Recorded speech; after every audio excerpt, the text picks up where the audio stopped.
Stephen Howarth, you came into my courtroom today and evaded a conviction on arson on a very, very fine technicality, and I was not amused. In sentencing, I take in consideration that you're only 21, take in consideration that you're married and you have a young baby. I take into consideration that you have a job in a family business. I take into consideration that you've no previous convictions. And having taken all that into consideration, you'll go to prison for 3 years. Hi everybody, it's Fat Steve.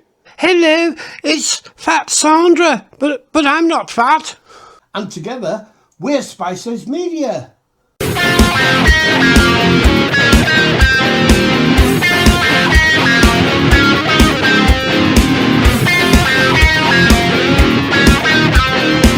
So there I am, been asked to look after a building for a friend, a little security and property guarding company that I had.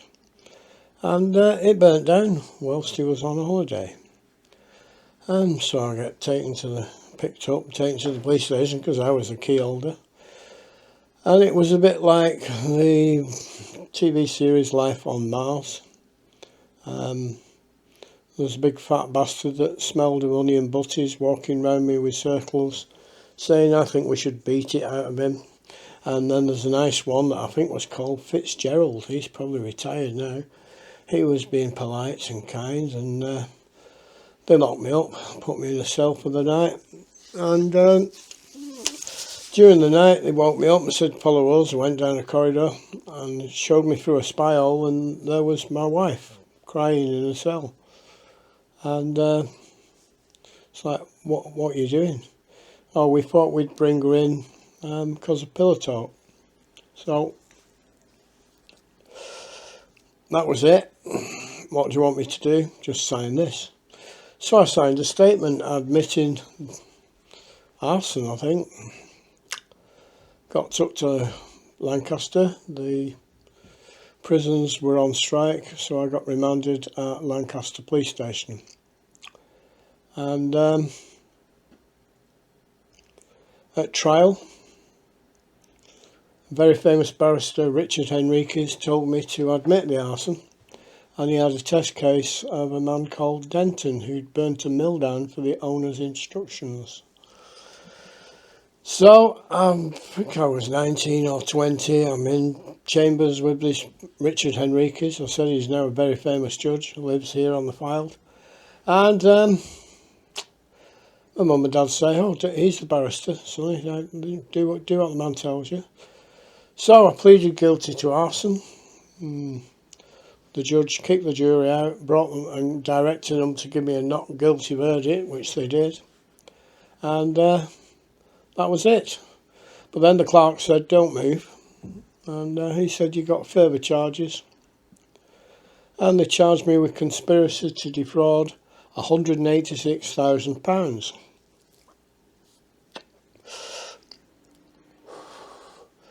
And it was the case that the statement that I'd signed, I'd admitted the arson and I'd said that the owner was going to pay me £3,000. Now, if his statement had said he'd already paid me £3,000, it would have been okay.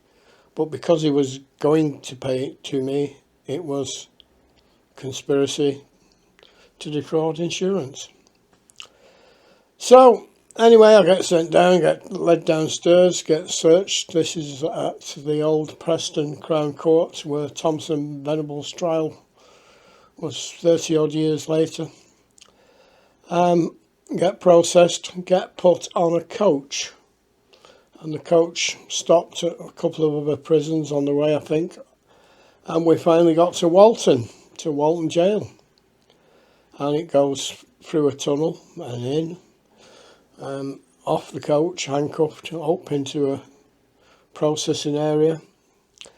And the meal of the day that evening was chicken curry, which I ate, and it made me violently ill. And I've avoided chicken curry for the rest of my life. So I got put on what was then, I think, A wing. I'm not 100% sure. But the beasts, the nonces, were on the top floor of that wing, and they really did sew mailbags. So over the next few days, kept on there. And that first night, I remember there was a guy, an Irish fella, who'd been in the army, and he'd got 3 years as well for stealing tyres and equipment from army vehicles. And there was another guy put in with us who just went like this, virtually all night, and never spoke. And me and the Irish fella told our little stories, and finally this guy started going, I didn't do it, I didn't know, it wasn't me, I don't know. And finally he opened up and he explained that he'd been watching a football match, possibly a World Cup, I don't know. And all he remembers is his wife walked in front of the telly, and then he got up to go to bed and he found his wife dead in the kitchen. And he rang the police and they came and they went upstairs and his 2 children were dead. And so this Irish soldier and me, we didn't get any sleep that night. So over the next couple of days we get processed to get moved to a wing, get given a job on the works. And because I had electrical knowledge, I got put with a plumber, nice old guy called Frank Calotti. He'll be long gone now. And every morning we congregated in these huts and we all had a cup of tea, and all the civilians and the officers were in a different room over a cup of tea, and then we'd go out and we'd do jobs around the prison. So on one day I remember we were going to get some red band steam pipe. The whole prison back then run off steam. There was 3 huge boilers, and with I think a 24-inch pipe coming out and feeding everything, hot plates, heating, virtually everything in the whole prison and the prison hospital just behind us. So I'm with Frank and we go, and he gets a message that there's steam leaking off one of the hot plates on a wing. So we book out a ladder and a big sort of wrench, and along we go, and there's the steam coming out of this pipe up here, and Frank says, right, get that ladder, get up there lad, and shut that valve off. So I climb up the ladder, I close this valve, the steam stops squirting out of the pipe. So then we go to a cup of tea, and he has his own little plant room, and we're sitting there. He sat there for an hour.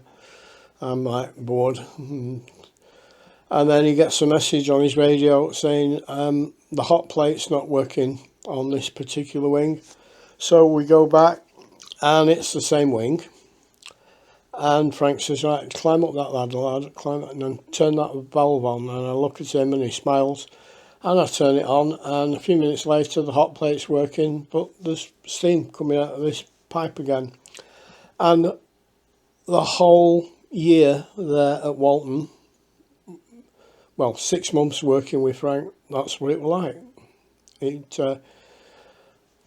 One day, it's really hot summer and we're on the roof of the hospital, and he's got this sort of deck chair, and he falls asleep on this chair, and I'm just like crouched on the floor, and they're shouting for him over his radio. So I'm thinking, what do I do? Like, so I'm going, Frank. So eventually I touch him and he startles.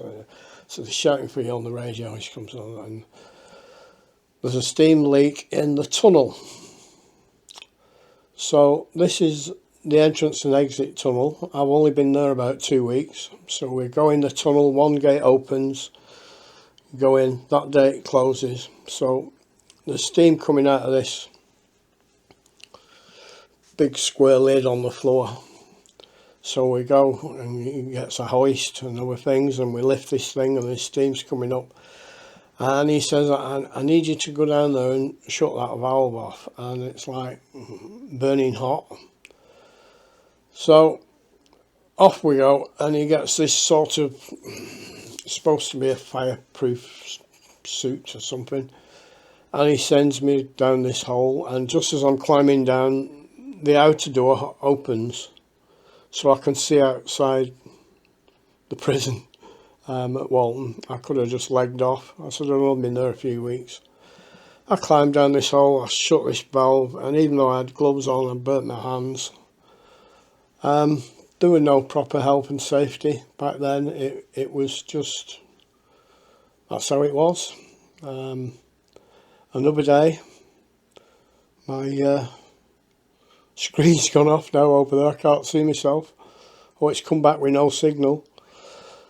Yeah, I've managed to hook this camera up to the bottom, to the webcam, and so I could see it on the telly, but it's gone. So, another one of these mad days. Frank was off this day, and I got put with this officer. And there's me and another lad. By then we were red bands. We were allowed to wander around where we wanted and do our own little jobs. My job was collecting all the paper from different offices around the prison, and I'd take it and burn it in an incinerator. And I was the incinerator red band. And also I had to go, they had dog huts where they kept the Alsatians and other dogs. There were probably 20 officers with dogs, and I had to mop the dog huts. And the dogs would let me in and let me do my job. But if they saw me outside them huts, I was just another prisoner, and they were that clever, they knew. Now, part of that job was picking up the dog shit from around the prison, and there was an understanding that if the number one governor saw a dog turd, I would be sacked. So, because this was a job they couldn't really allocate to someone, they used to leave half an ounce of tobacco in my locker every week. I didn't smoke at that time, but it compensated me a little bit. I was able to sell it. And as this job was a red band this day, I was with an officer. God, I remembered his name before, I can't remember it now. Old guy due for retirement, and he gets me and another red band, and he says, right, come with me, we're doing a little job, boys. And he takes us out through the tunnel. I'd probably served about 5 or 6 months out of a 3-year sentence. But back then, if you were good, you would get parole after 1 year. So I go out through the tunnel with this other red band, and he walks to his car, and he's got this big basket and these fishing rods. And he gets us to carry this stuff.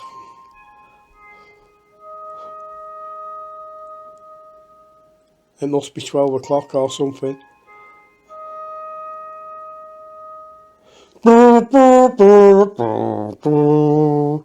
Anyway, we head down and we're on the canal at Walton, and he's fishing, and I'm sat on his basket, and my mate's like just sat in the grass, and he's fishing away in the canal, and he says, "You all right, boys?" Yeah. He says, "It's lunch soon." I said, "Yeah." He says, "I'm just going to nip and get some fags." So off he wanders. So we're there in 10 minutes, 20 minutes, half an hour, he doesn't come back. So we're like, Mr. Johnson he were called, a bit old, a bit senile. So we pack everything up and we head back to the prison. Absolutely no thought of running off, because that wouldn't be the game, would it? So we get back, we stood outside the main gate. It doesn't open for a while, and then it opens, and about 12 officers come out and grabbed us, and we're both in the block, and probably for 10, 12 hours. Now, luckily the next day when Mr. Johnson came to work, he told the truth, and he said he'd taken us out to carry his stuff and he'd forgot and gone home. So that was the first near miss at Walton, because there were quite a few, and mad days. I think it was circa 91, 2 or 3. I think I got out in 93. Once working down in the block, I've got this huge drill with a bit on it that big, about a 4-inch soil pipe size, and it's over 2 feet thick, these walls in the block and the cell walls. And I'm on a ladder and I've got this huge drill trying to bore a hole through there. Now, they did have safety goggles, and this thing's boring away, and all of a sudden it locked. And I'd been in prison a few months then. I went in, I was 17 stone 13. When I came out, I was 11 stone 2. So I was lightweight by then, and this drill locked, but carried on. And I did 2 somersaults before I let go of it. Landed on the floor, and it fell and just missed me. It would have killed me if it hit me. And the civilians and the screws standing around are just laughing like, "Are you okay?" "Yeah, I'm not too bad." So that was another near miss down there. Easter, can't ever forget Easter. It's plagued me all my life. I'd lost that much weight and I got quite ill. My kidneys and my liver were giving me problems. So they sent me to the hospital. I thought, great, the hospital, fantastic. And my nurses went, no. You've seen the film One Flew Over the Cuckoo's Nest. Well, that's what the hospital were like. And as soon as I walked on it, it's a big open space with chairs in the middle and a TV in a sort of cage. And there's people wandering around going, and others going, and I'm thinking, what the fuck? So I'm left there for about half an hour with all these strangers wandering around. The screws wore white coats like doctors, and in the pocket they had I haven't got one to hand, a glasses case, spectacle case, and in there was a syringe loaded, and I don't know if it were chloral hydrates or Blagactol or what, but when somebody went off, that had come out, and they'd jump on them and just inject them in the arse and put them back. So I finally get shown to this cell, and it's got a cardboard table, cardboard chair, and a cardboard bed. No cutlery, a plastic spoon. And the regime in the prison, you get opened about 3 times a day, but here in the hospital it's just once in the evening for about an hour. And I said I was probably 21, 22, and I cried and I cried and I sobbed. I wanted my mum, I wanted my wife, I wanted my baby. A really traumatic time in my life that proper fucked me up over Easter for the rest of my life. And we got let out this day, and I goes, and this telly's, I said it were like Cuckoo's Nest, like the film. And this cage on this telly, I sit at the side of that and I look and I see a little piece of wire, and I start bending it back and forward till eventually it snaps off. I smuggle that back to the cell, and I start hacking and pricking at my thumb till I get it to bleed. I get a little pool of blood. I'm doing this in the next morning, and I paint myself a bit red because I was that pale. And the doctor comes and he says, "How are you feeling?" I'm a lot better, so I'll be a lot happy. He says, "Well, your colour's looking better, and we'll move you back to general population in the morning." And that's how I managed to escape from the psyche crazy wing in the hospital. So, as I was a red band, I was padded up with a red band, and he was a Hell's Angel called Dave Jolly, I think, from Stoke. And this day, it's the end of the day, we're going back for the night, and he's fumbling, and he pulls, I think it were a pair of pliers out of his pocket, and he's like, "What?" And we're like, what the fuck?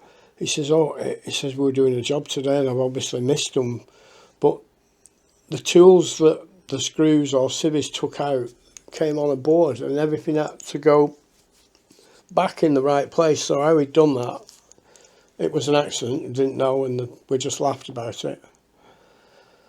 So the next day I'm at work and I'm thinking about what you got. I thought, oh, I'll beat that. So I managed to get a little piece of copper pipe and a screwdriver. So we're back in the cell at night and I was saying, look, I've got some copper pipe. So we're laughing about this and it became a bit of an evening joke. So this particular evening, we're back, it's lunchtime, so we're banged up for lunchtime. And the cell were on the freeze, I think, on possibly I Wing, I can't remember, in Walton.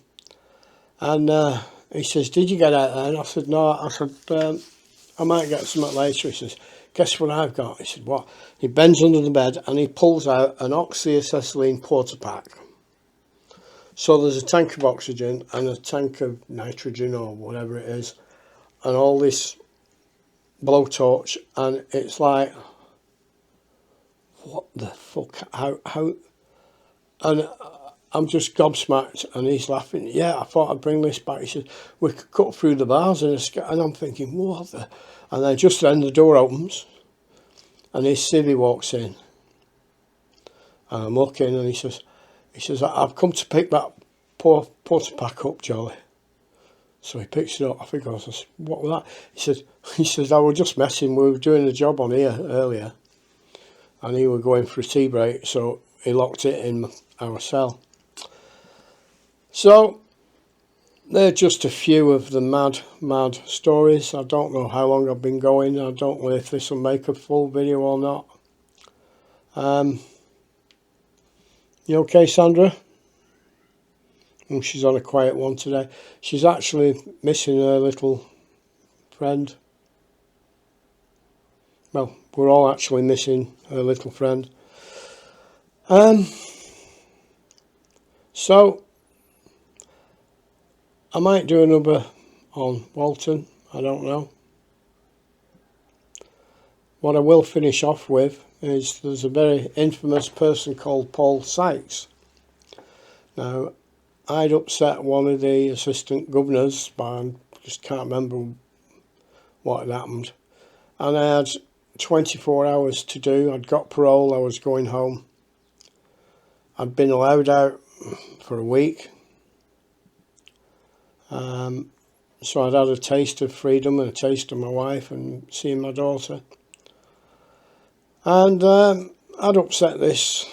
They were called chiefs. They had a hat on with loads of braids. Probably like deputy governors today, I would think. And they just said, pack your stuff, you're moving. And they moved me, and there was a cell with 2 beds in, on the same wing, on the ground floor. And they put me in a cell with Paul Sykes. Just Google him. Homosexual, I think. Complete crazy psychopath. And I said I'm 20, 21, I can't remember, could have been 22. And he's like, you okay? Oh, look at this. And he's got some pin-up photographs of a dubious nature that he's showing me that he cut out of a magazine. And he's saying, if you want anything in the night, just ask. And I'm here and I'm thinking, what is he on about? Like, we've got a cup of tea with no electric in them days. Anyway, it's dark, I'm asleep, and I feel somebody fumbling. And I didn't tell anybody this story till I went to prison again in 2015 when I asked for a single cell. And as it was, the governor didn't believe me because I hadn't reported it at the time, because I didn't dare report it at the time. And this fumbling, and then somebody started doing something to me with their mouth. And I just lied there in fear. Total fear. I don't think I publicly ever told this. In the original videos, I probably didn't have the nerve then to be so open and honest. But everything I do, I try to be open and honest. Tell it as it was. And it wasn't fully dark, but nearly dark. And he wiped me with a tissue and put it back in my underpants. And the next day I got released.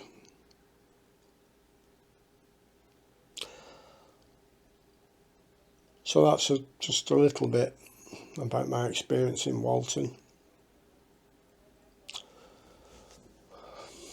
I'll catch you all later, folks. That's Steve, Spices Media. Keep safe, everybody. A few moments later.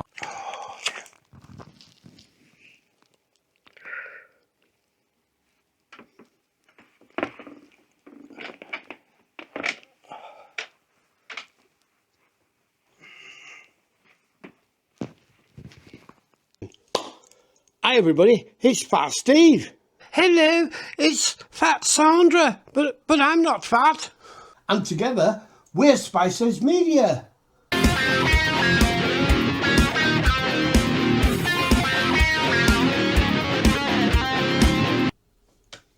So bye everybody, Fat Sandra and Fat Steve, Spices Media.